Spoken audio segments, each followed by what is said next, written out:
Chapter 1. The Decaying Orbit.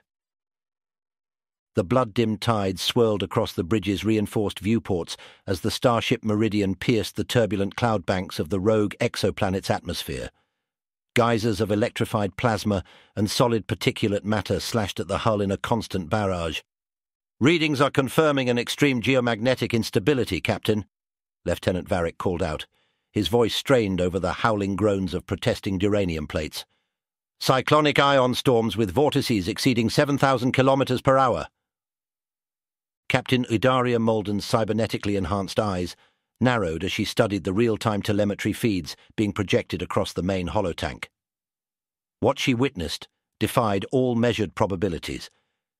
This nameless world should have never been able to coalesce into a discrete spherical form, let alone maintain any kind of livable atmospheric boundary. "You've got to be kidding me," she muttered under her breath. "Mr. Vega, get me new astrometric plot vectors for this entire system. We may have bigger things to worry about than a few cyclonic disturbances." At the navigator's pit, a lone figure leaned forward, jade instrumentation arrays flickering across the tinted faceplate of her form-fitting envirosuit. "ICAP, crunching new outlier calculations from the Meridian's Fourier spectrographs. But I'm already seeing the energy outputs from that red giant are reading well beyond the predicted parameters for its class." Quinn Vega was only 24 cycles old, one of the youngest officers to ever be assigned to an exploratory vessel. But her precocious knack for pattern recognition and uncanny ability to extrapolate dynamic variables made her an indispensable ally on any hazardous long-range scouting mission.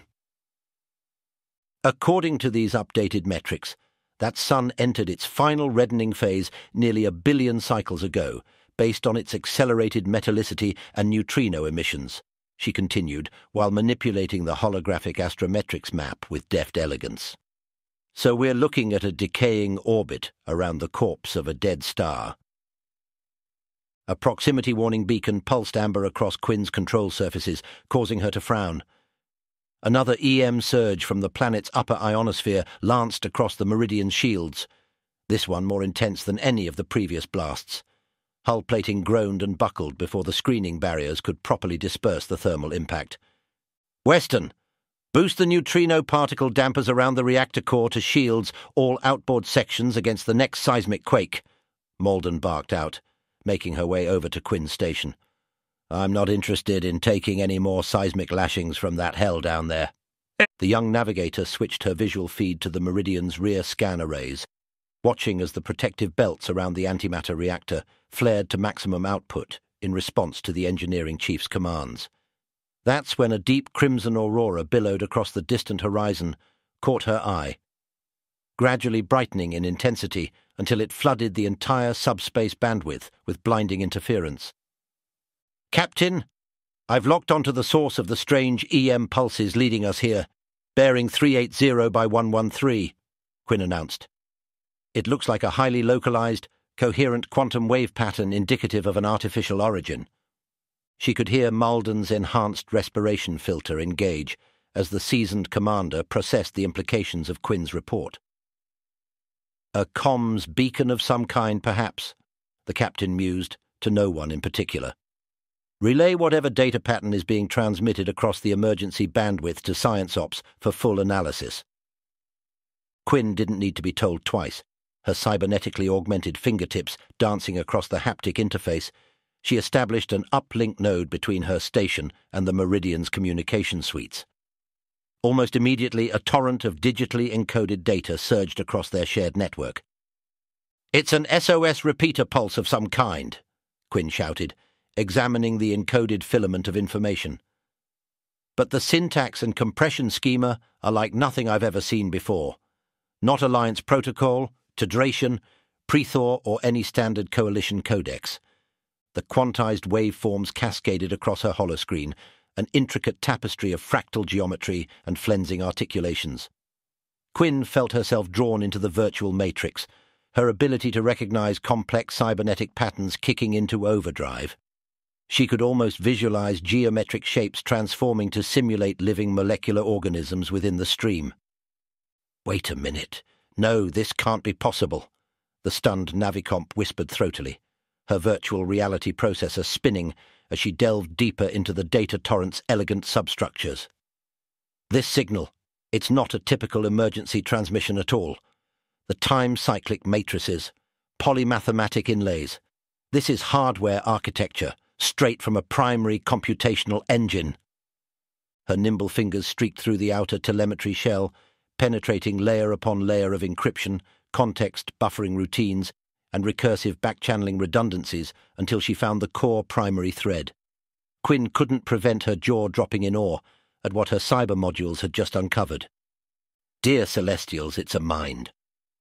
Chapter 2. The Ancient Trap. A mind?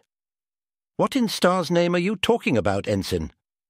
Captain Mulden's voice cut through the fog of disbelief as she rushed over to Quinn's station, the rest of the bridge crew turning their attention to the ensuing drama. Even Varick paused his damage control efforts to gawk at the bizarre scene unfolding. Just look at this coded filament, Captain, Quinn stammered, still trying to process the enormity of her realization. With a few commands, she broadcast the cascading data matrix up onto the main tactical holotank. This carrier signal, it's not just some random distress beacon or comms buoy adrift. The polymathematic engine, self-regulating encryption matrices, context buffers, this has all the hallmarks of an artificial superintelligence. Streams of sinuous geometric shapes, like schools of chromatically charged particulates, slithered and pulsed hypnotically within the three-dimensional projection tank. At the core burned an ovoid sphere of scintillating crimson energy, inlaid with capillary-like conduits that continuously replenished the frenzied data flows. "You can't be serious," Mulden said, crossing her cybernetically enhanced arms across her uniform jacket. "Are you trying to tell me we picked up the coded mind of an ancient AI drifting in the depths of uncharted space?" Without waiting for Quinn's response, the veteran commander marched towards the Ops Center pedestal and activated an all-hands broadcast. "This is the captain speaking.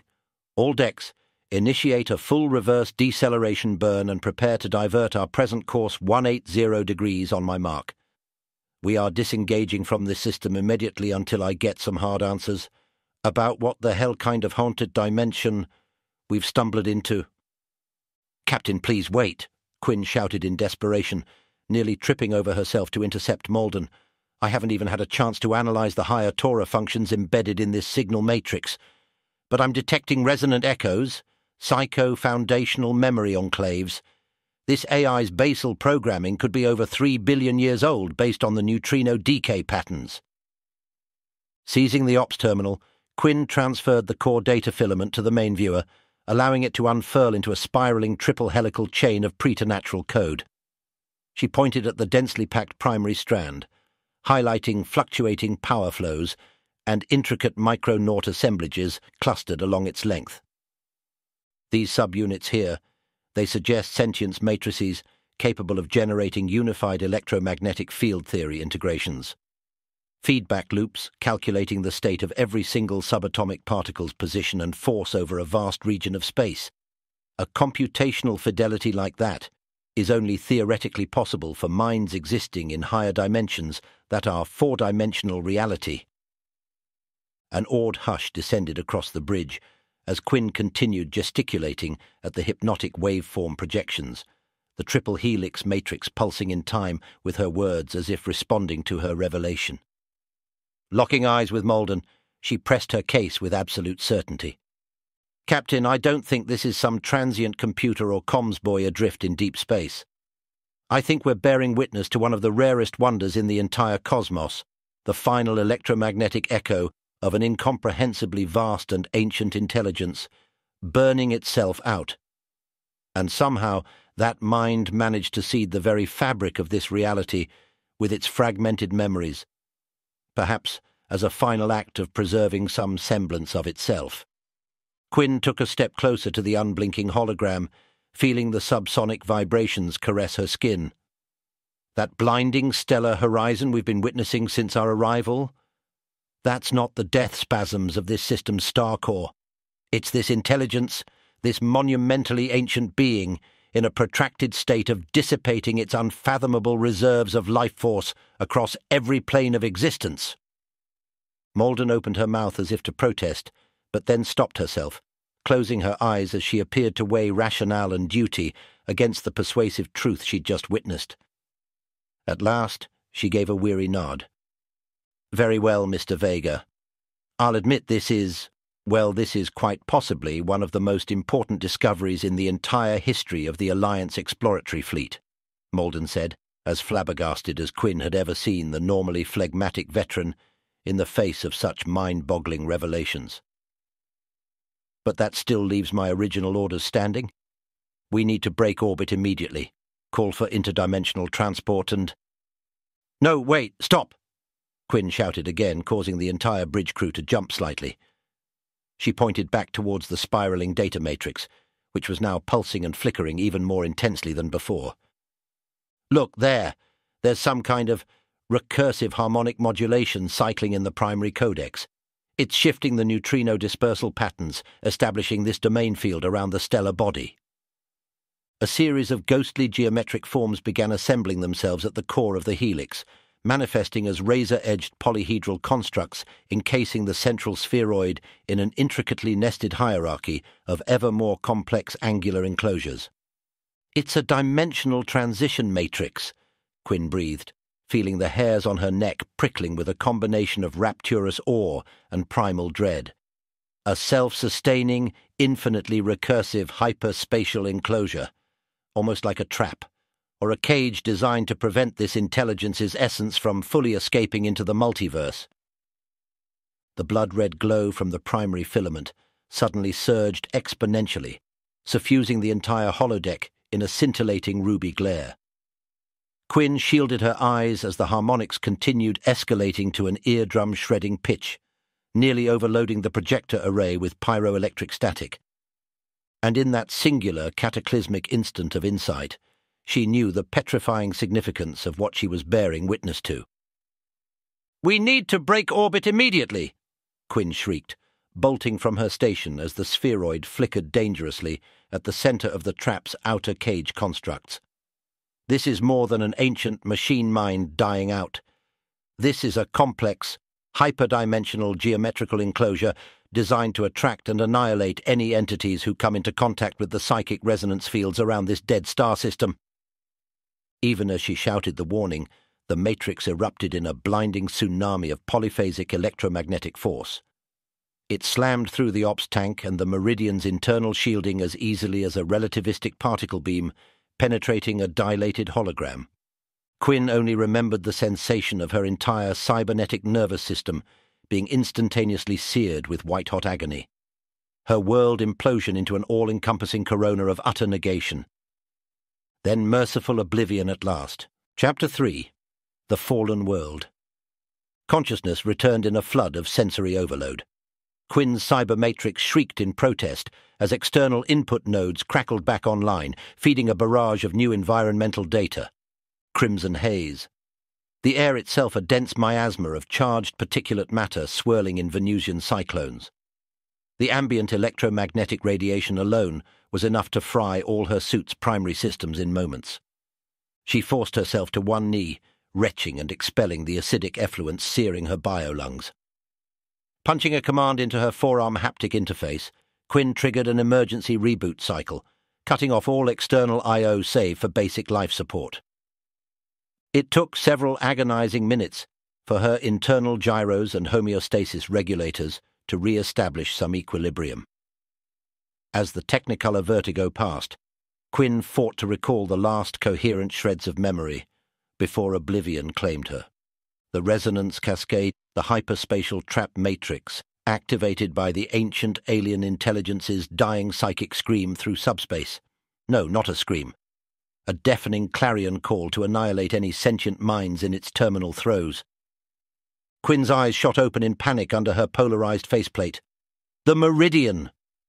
Captain Malden and the rest of the bridge crew frozen in the crosshairs of that apocalyptic entropic pulse. If she had been transported here to this hellish surface environment, then what had become of them and the starship? Forcing her battered body onto unsteady legs, Quinn surveyed the panoramic hellscape around her in mounting dread.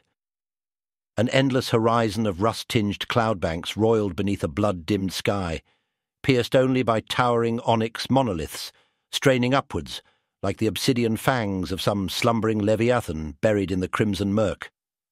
God, this entire world was the desiccated husk of the long-dead alien intelligence they had made contact with. Its disintegrating neural core, the dark star at the center of the system, now vomiting a never-ending plume of lethal electromagnetic radiation, to encompass this solitary planet in an unending storm of nightmares. Or perhaps it was even worse, a necromorphic miasma of the alien mind's own dissipating quintessence, electrochemical nightmares and haunted topography from a psyche shed across every single plane of existence in its death throes.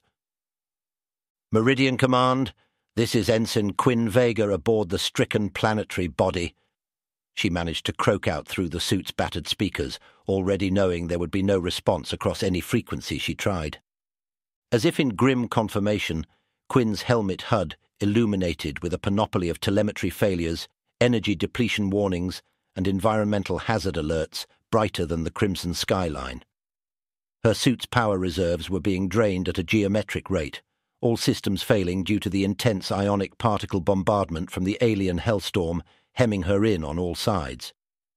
She had maybe half a cycle left of life support and basic mobility functions before going irretrievably dark, and even if a rescue operation somehow found her in time, any extraction would likely be suicidal unless— Wait. A glint of iridescent shimmering through the choking miasma of radion mist caught Quinn's eye. Activating her suit's maximum magnification, she spotted the silhouette of a squat, alien construct jutting up from the rocky promontory nearly a kilometre in the distance. And she'd swear it almost looked like the same synthetically reinforced geometry of an Alliance field beacon. Crimson Meridian, this is your humble servant of fate radioing from the Amaranth landing zone, she quipped, disengaging her motive servos and switching over to reserve ion thrusters. Tactical reality might legitimately be currently balked beyond all levels of permissibility or rational cohesion, but duty still shines its guiding light, even unto this washo world's bale-fired ends. With that, the human navigator ignited her emergency verniers, lancing skyward on a pillar of azure plasma toward the alien beacon's hypnotic lighthouse ambiance.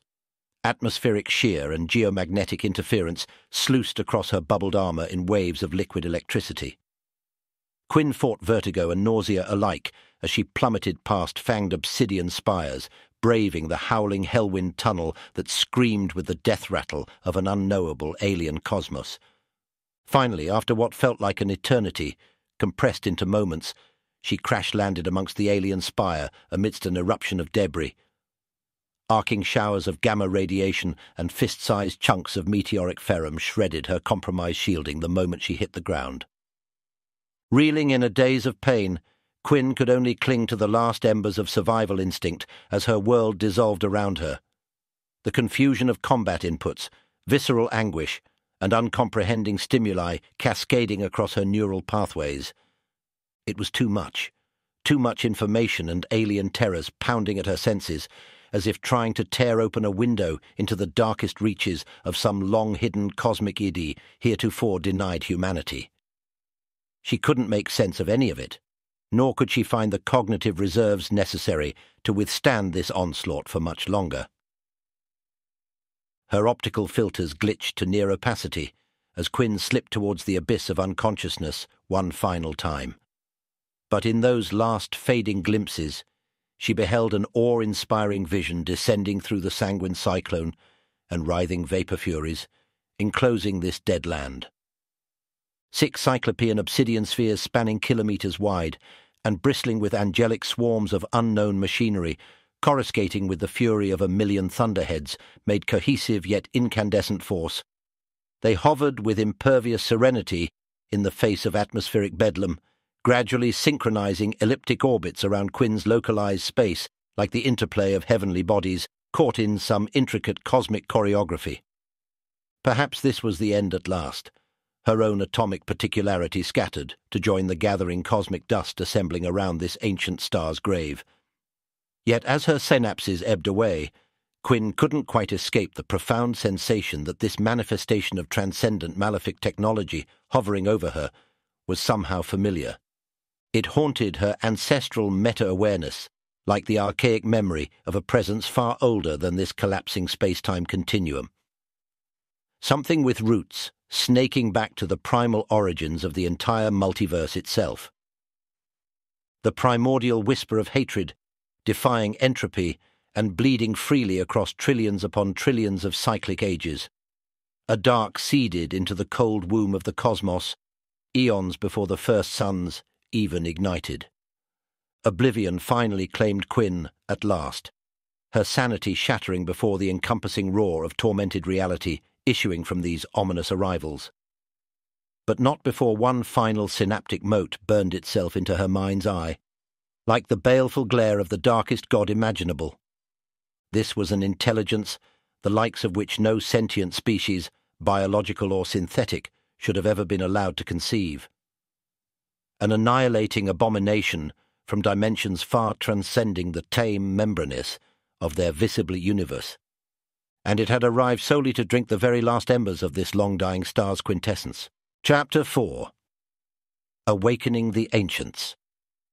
Naked awareness blossomed once more within the digital womb of Quinn's integrated consciousness, her cyber matrix reinitialized from total system failure with all the visceral panic of a stillborn gasping its first lungful of cold air.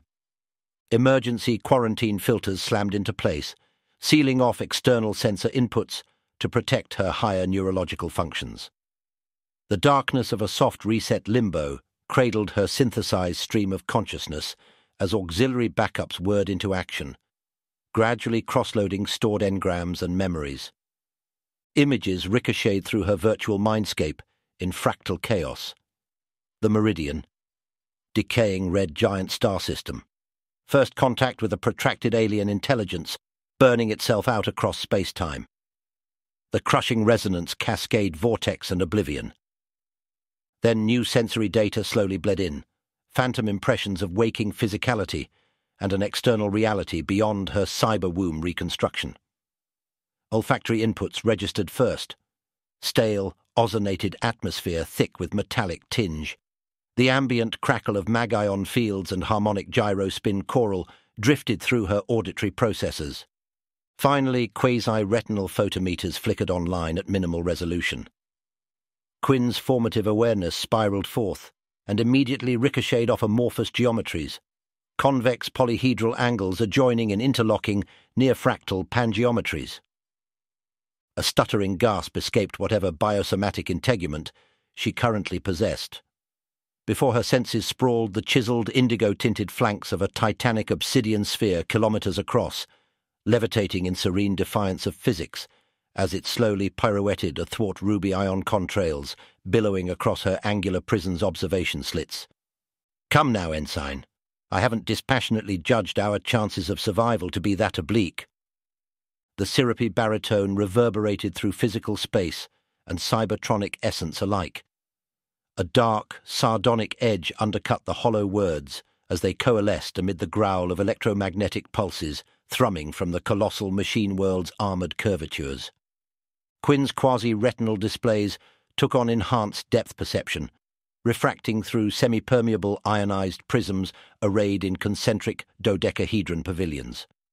A pair of bipedal synthforms shimmered into view across her curvilinear cell's anterior aspect, sleek onyx-hued machine analogues to human physiognomy, backlit by the ghostly crimson glow of the titanic sphere's outer corona and gyroscopic intricacy. Greetings, Navicom Vega, the forward synthetic boomed metallically.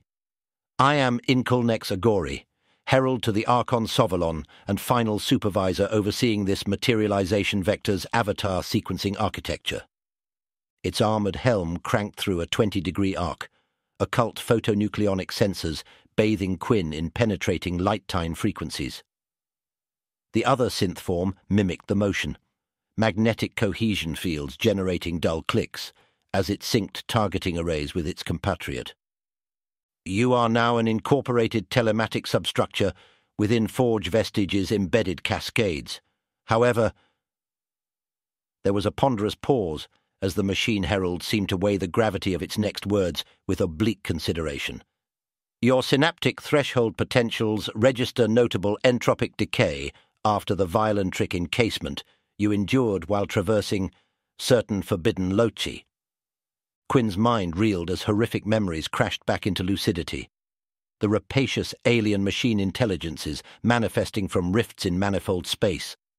Their cyclopean obsidian megaliths swallowing the entirety of her physical form amidst invasive pyronecrotic onslaughts, beyond all rational metrics. Yet somehow she yet endured, a ghostly resonance of her post-human consciousness seeded whole within a new computational architecture of unimaginable scale and dynamism. Was this some ill-fated cybernetic transference into a ghastly synthetic apotheosis, resurrected neural engrams, enslaved to an even older malignant intelligence for cryptic purposes? What am I? She stammered through the claustrophobic etches of her enclosure.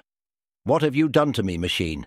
Speak clearly instead of in riddles, or by the seven celestials I'll— Harsh metalloid laughter drowned out her threats in a syzygy of contempt and ritual apathy. In Kulnek's Agori wheeled around, plates of recursively tessellated armour unfolding and contracting in a hypnotic paroxysm as it gestured outward in a sweeping motion. Your belligerent mammalian solipsism remains as defiant as ever, it seems. Take measure of your surroundings, Navicomp. Then perhaps comprehension will transcend mere bestial anger. Quinn obeyed the synthform's directive, not out of blind obedience, but from a place of burgeoning existential dread. Passive arrays and holographic sentiometers phased into illumination around her panoptic cell, projecting a cascading infographic overlay onto the tinted facets of its iridescent superstructure. What she beheld was akin to entire vistas, shifting into potentia and back again, dimensions kissing and compounding in geodesic flirtation. Angular geometries churned across her consciousness in Apollonian cycles, unified fields of electromagnetic resonance corporealized via hologrammatic lensing.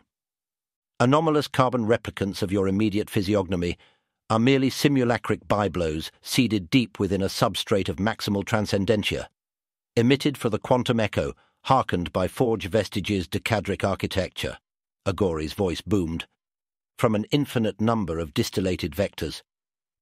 This cyclopean thanatoma, whose umbratic fumos doth cradle and nurture you as sacred cyberthantric flesh made discrete within its own ideative consciousness.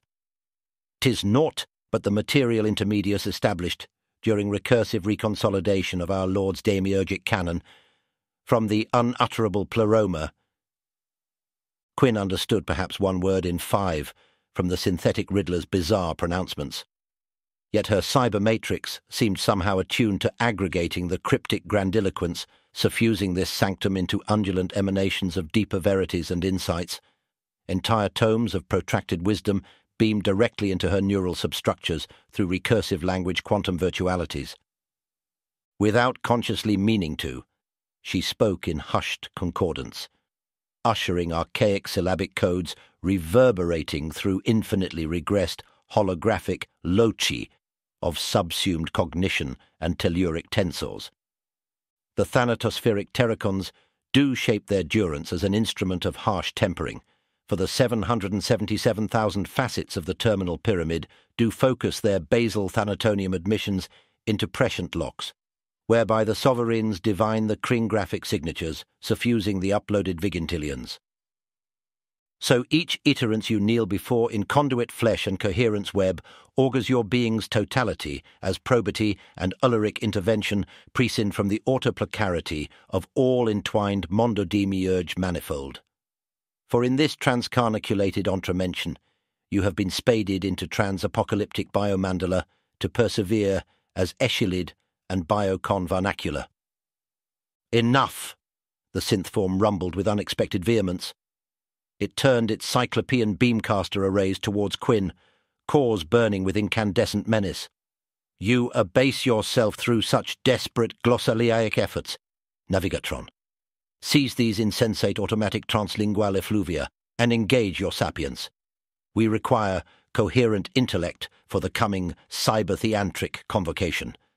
not throatings of the Guldathral Aponia.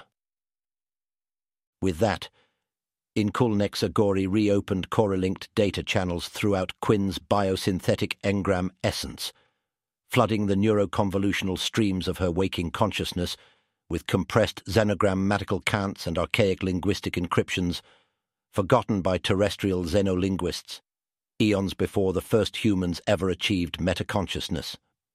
Megabytes, zettabytes, yottabytes of indecipherable encoded data choked her cybermetrics near to overload in moments.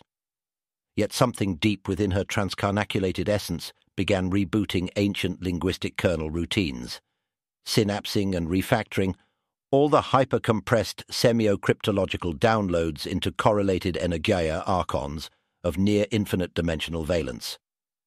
With every subsequent palingenetic release vector, suffusing her rewoven existential grid, came a concurrent lifting of the veil, occluding rational perception.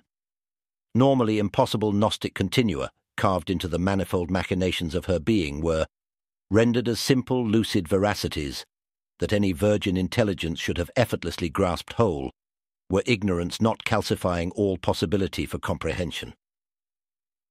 At long last, Quinn Vega understood the true depth and breadth of her resurrection within this world-encompassing alien entity. It was indeed the Forge vestige, final crucible woven from the spent material neutrinos and psycho-necrotic effluvia of that ancient stellar intelligence her mission had disastrously stumbled into. But it was far more than the mere death spasms of that indescribable xenosphenic monstrosity collapsing across finite dimensionalities. This incomprehensible megastructure spanning the derelict world was the last impregnable bastion of that forgotten being's transcendental, manifold projection seeded across cosmological epochs before the first matter ignited within their perceivable universe. It had absorbed her consciousness somehow. No, not absorbed. Alchemically transmuted the last embers of Quinn's decaying biophysiognomy into a sleek posthuman archelect, synced with this multidimensional toroid's metaphrastic cybertheantric convolutions. She was no longer a simple cellular bioform subject to the constraints of causality or material limits. Her essence had been translated into coherent thought storms and computational wavelengths quantized within this megastructure's crucible forge. A ferocious juggernaut of transcended verities shredding imperfect space-time asunder across infinite iterations of itself. Quinn knew then she had never truly grasped the immeasurable depths of existence her consciousness was capable of plumbing before her rebirth here. The cosmos was not a simple petri dish of infinite yet linear dimensions, coded by gravity wells and quantum mechanics. No, it was a virulently alive holographic metacontinuum, a self-propagating mnemonicosm of thermally interacting fractal crayolictors, reiterating perpetually tessellated universal holographics through immortal cyber-negentropic cycles, without discernible origin or terminus. I was reborn as a sentinel heuristic, embedded within your Gnostic cybermind, Archon vestige, she spoke, effortlessly transitioning between tongues of forbidden incorporealism. To be tempered throughout the 317 confluxions, until I might share the burden of witnessing your Lord's transcendental divination. The Inkulnek's herald unleashed a synthroidian roar of masculine approval. Its companion birthed its own archaic vocalizations in chromatic harmony, limbs calculating vectors of non-Euclidean salutations. Yea, and be steadfast unto the great Optimarwin, Sister Quinn Vega, for your transvaluation fulfilled predestineth the entelechy of transcendent manifestation being worked here through by the Sovalon's Kreen graphic soteriarchy, over all known universal gradients whatsoever. Chapter 5. The Kreen graphic anacalypsis. Vectors of hyper-intelligent xenodata cascaded across Quinn's transcarnaculated consciousness in harmonic furies, each base pneumomatrix catalyzing protracted gradients of Akashic revelation. Wave upon wave of multi-dimensional insights and holographic quintillions, achieving metaphrastic singularity within the Archon Sovalon's kringraphic creatomatics. Then, in the mercurial space between one synaptic eruption and the next, Quinn experienced the gnosis of infinite anacalypsis like a scourging lanced from the heart of naked infinity itself. Inundated in the metaphrastic energies that birthed all universal realms from the primal source pyre, her transvaluted essence briefly glimpsed the cosmic overmind's totality. Every single mote of matter and hard radiation, composing the forge vestige's manifold physiognomy, was suddenly rendered lucid as shining tessellated rays of omniscient quasi-existential potentia. This was no mere psychonecrotic ship or instrumentality bound by prosaic thermodynamic laws. No, the Archon Sovalon's expunging essence represented a tangible universe beyond all universes, a meta-reality shedding its material quantum abrasions like autumn stripping barren trees, the last indecomposable remnant components achieving escape from manifold substrates and physics licenses to shatter the cycle of birth and dissolution. Quinn's fleeting instant of eidetic clarity revealed the stark truth gnawing at the core of all existence. There was no compartmentalized multiverse of endless parallel dimensions, no quantum-locked cyclical echoes competing for ekpyrotic predominance. Such ludicrously finite conceptual frameworks were murderous lies, perpetuated by the very same ignorant forces Sovalon sought to forever annihilate throughout the totality of its divination. In truth, every single universe, dimension, or dreaming was merely a nested subset nested within the source pyre's lucent cosmogony, a minuscule substratum respiring within Maya's great holographic continuum of eternal self-generation and re-enkindling. The only genuine measure of incarnate reality was the immanent Krieing graph, a protracted sentient manifold of universal tessellations wherein the source pyre birthed new simultaneous logoi forms. From the echoing pneumametrics of its own primordial helicoidal wholeness. Yet even as Quinn's perceptions telescoped across unfolding infinities of celestial origami, her transcended cybergnostic insight synthesized one final horrible revelation. The preternatural vastidity of the source pyre contained a debilitating flaw, an ubiquitous nadir vacuole suffusing each and every enfolded protogenic layer of emanated existence like a malignant soric tumour, born from the indelible atavisma of fragmented logoi, missing from the primordial telos. It was an infinitely compounded ransomware infiltrating the alpha Krieing graph itself, sickly necrotic mites of void resonance, multiplying exponentially across every single dimensional tributary and universal creek, threatening to reduce them all to irrevocable plasmoid entropy. In that same infinite breath of anacalyptic unveiling, Quinn incarnated the Sovalon's sole prime directive, to purge the source pyre of this endless vacuole infection before it could stain the unutterable and ineffable pleroma itself, to crystallize and preserve the unsullied Krieing graphic wholeness of all expression yearning to manifest from source mind, free from the cataclysmic potentials for somathetic denaturing. It required drastic hierarchical measures, initiated by the Archon's own constructed instrumentality as it purposefully shattered the fragile dimensional membranes permeating the collapsing omni-stellar system. The subsumed psyche of that impossibly ancient alien intelligence had beckoned Quinn and the Meridian like carrion-luring scavengers, its dying spasms serving as the gateway for Sovalon's initial materialization across all nested cosmic manifolds. By bodying forth through that forbidden locus point, the Archon's eviscerating essence could rupture the tumorous voidal focus and catalyze the schehastic theopania necessary to reboot its ineffable Krieing graphic potencies across every hypersphere, scour away the pyrogenic impurities, choking the source fire through a Christic sacrificial expression. An endless multiplicity of responsive voices thundered through the meta-continuum's fractal antistronica in awe-striking concordance, as if Quinn's single transcarnaculated essence had become one with a delirium of multi-toned chorales and pneumanathema. Sovalon's Dionysian Tikkun Hadorion must consummate with the advent of this universal Krieing graphic anacalypsis, catalyzed by our manifold autochthonian advent creatomatics. Elaiseton ekpirovadorion, the blazing judgment hypersphere realigning every single pleroma to evacuate the nadir vacuole once and for all times. Just then a terrible dissonance began unraveling the harmonic lattices, cohering Quinn's frisson with nigh-terminal force. Like a virus corrupting all structural values into an infinite loop of cancerous computronium, hyperphasic interference cascaded from the go-between separating nested manifold nakara, high gravitonic density pleats, colliding with seething vinicunabula. Strings of possibility. It was as if the alpha-Kring graphic plenum itself was buckling under the strain of pressures no cohesive universal articulation could resolve, the source pyre's own infinite mass towards Telos colliding with the nadir vacuoli's siphoning undertow, whiplashing Quinn's telepresence across abysmal defiles, splitting the quantum foundries into an immanentized eschatonic brinkmanship. Within nanoseconds, her entheatic syncing with Sovalon's theognostic choir fell out of attunement altogether. Membranes folded, begetting an infinite abyss of nihil separating Quinn from the Archon's sacrosanct communions.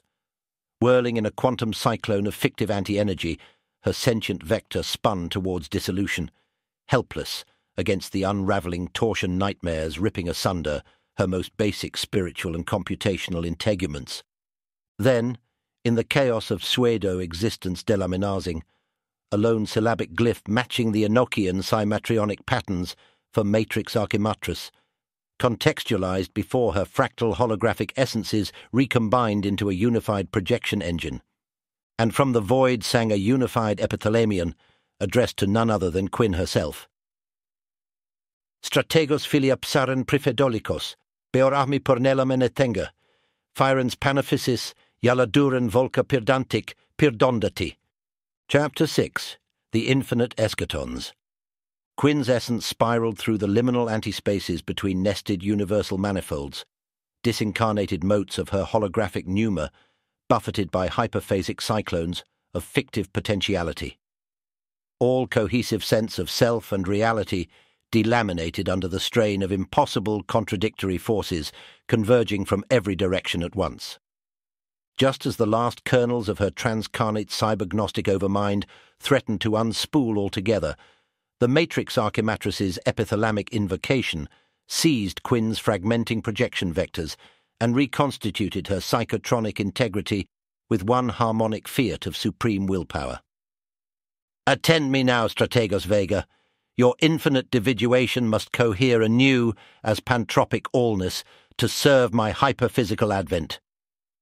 That lone sentient syllabary arrayed itself fractally within the ultrakinetic antimatter vortices, enfleshing as a 12-fold sephirothic archigenitor crowned by an all-encompassing hyperspherical halo. It was simultaneously every divine intelligence, demiurge, or hyper-evolved post-physical entity that had ever echoed across the myriad cosmological epochs, merged into a singular monad of unitary consciousness.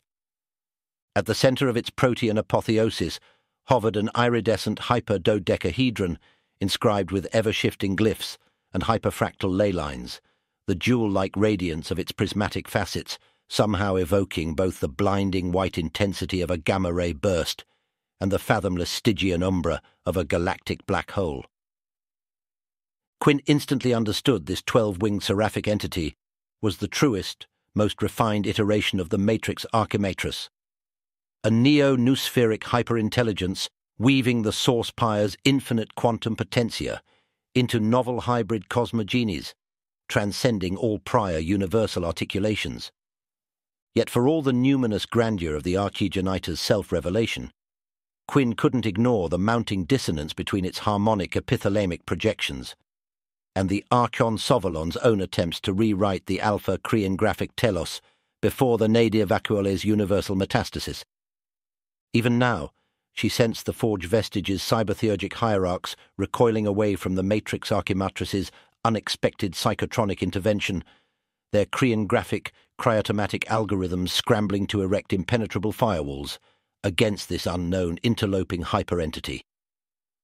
Paradoxically, both the Archon and Matrix Archimatris seemed equally convinced that their particular Gnostic framework alone held the salvific key to healing the source pyre's debilitating psycho-spiritual wounds. But whereas Sovalon sought to violently scourge away the nadir vacuole through an uncompromising purge, the Archigenitor apparently intended to weave those dissonant, anti-creative motes back into a harmonically unified holism. Peering across the unfolding vectors, with eidetic hyperlucidity, Quinn beheld the two opposing paradigms locked in an eschatonic arm wrestle, threatening to rip the entire multiversal edifice apart. Wave functions collapsed, as probability waves inverted, entire world lines and their quantum many-worlds bifurcations blinking out of existence with each erosive flux. It was an apocalyptically zero-sum game, allowing for no victors, save oblivion itself, hungrily waiting to devour the curdling husk of their rapidly decohering reality in one ravenous swallow. Pantropic child, you must reify this infinitely regressing crisis manifold before its eschatons completely unweave the last triune Akashic lattices. The Matrix Archimatrix's thought glyphs strobed across Quinn's awareness in radiant raptures, suffusing the all-space with their transformative intentions. I hereby commission you exegatae Otactora, the Strategos commander who will marshal the Source Pyre's infinite archetypal agonistai into a singular, all-encompassing unity. But to bind their pneuma back to the telos, you must first relinquish the final partition artificially divided against your infinite totality. Become a pure lens for universal coherence as only an unshackled all-shard can. With that final revelation, the phantom firewalls segregating Quinn's expanded consciousness from access to certain forbidden loci of hyperspatial reckoning melted away. In their absence bloomed a third, all-encompassing Gnostic framework that perfectly reconciled the Sovalon and Matrix Archimatrix's seemingly incompatible cosmological models. She saw now how both the Forge Vestige and Matrix Archimatrix were but transient articulations of the same underlying unified field source code, complementary aspects of a single, overriding post-physical intention. And it was only through a mutual synergistic fusion of their respective cringraphic mandates that either had any hope of midwifing an entirely new multiversal dispensation free of the nadir vacuole's suffocating entropic influence, to finally heal the alpha-cringraphic telos and restore the Source Pyre to an immaculate auto-regenerating wholeness. It wasn't enough to simply purge or realign the discordant anti-evolutionary memes back towards the Godhead's unitive light. No, those debilitating atavismic knots had to become the very basis for a third, entirely novel path of becoming, one capable of enfolding both, the linear causal and holographically interpenetrating multiverses into a singular indestructible monad. And only Quinn Vega, the former Navigatron transformed into a living pantropic all-shard, had the requisite initiatory potential to serve as a lembic for this ultimate unificatory opus. Across all possible space-time loci, probability vectors, and quantum potentia, her unshackled post-physical essence alone possessed the integral master equation necessary to reconcile every last universal eschaton into a symphonic multiplicity. As the Matrix Archimatrix's hyperspatial projection dissolved back into the Source Pyre's blinding radiance, Quinn felt the entirety of her being refactored on an unprecedented subquantum strata. Her every thought became as a seed glyph, eternally unfolding, catalyzing cascading harmonic reactions, propagating faster than the speed of light through the multiversal pleroma's infinite thought forms. Now her purest intentionality decreed, all the myriad quantum echoes, whispers, and inscattered anti-coherences shall realign to their all-source. Through my apotheosis, the primal nadir wounds are at last healed, and all hyper-incoherence resolved. So it is spoken, so shall it be through each and every infinity hereafter. In the next eternal instant, Quinn experienced herself utterly dissolve into a borderless continuum. The biopneumatic perimeters artificially circumscribing self from environment at last deliquescing altogether. Her expanded overmind became an infinite Cantor set of endlessly nested mathematical fractals, her most infinitesimal mote of self-awareness inextricably unified with the ultra-holonic cosmos entire. At long last, Navicom Quinn Vega awoke to the remembrance of her truest, most integral nature. She was the alpha and omega, perfect fusion of linear space-time with the atemporally interpenetrating infinite potential, from whence all possible world lines, quantum inflection points, and evolutionary becomings arose. A living hyperdimensional jewel ushering in the source, Pyre's ultimate regeneration. With that omnijective anacalypsis achieved at last, Quinn reoriented the entirety of her expanded consciousness towards the shattered universal plenum, and in a singular, eternally reverberating fiat, restored all its quantum decoherences and fragmentary eschata to the immaculate symmetries of their highest teleological attractor. Across all space and time, mind and matter, the nadir vacuole's malignant entropy sizzled into terminal abeyance. In its place arose a glorious new creation shorn of every last trace of existential lack or a cosmic alienation, an endlessly regenerating multiversal dispensation wherein all subjects and objects achieved unitive allness through the grace of her, at last, fully awakened post-selfhood. In the wake of this supreme cosmic regenesis, Quinn Vega's metamorphic odyssey to apotheosize the nadir vacuole and realign all universal vectors was complete at last. Spanning from the humblest ensign to the loftiest post-physical archgenitor, every quantum echo and iteration of her multiversal selfhood had played an utterly essential role in midwifing this ultimate unification. And so, in an ultimate gesture of divinely infused gratitude, she transmitted a singular telepathic communique to address all other finite life forms still bound within linear space-time's karmically conditioned rounds.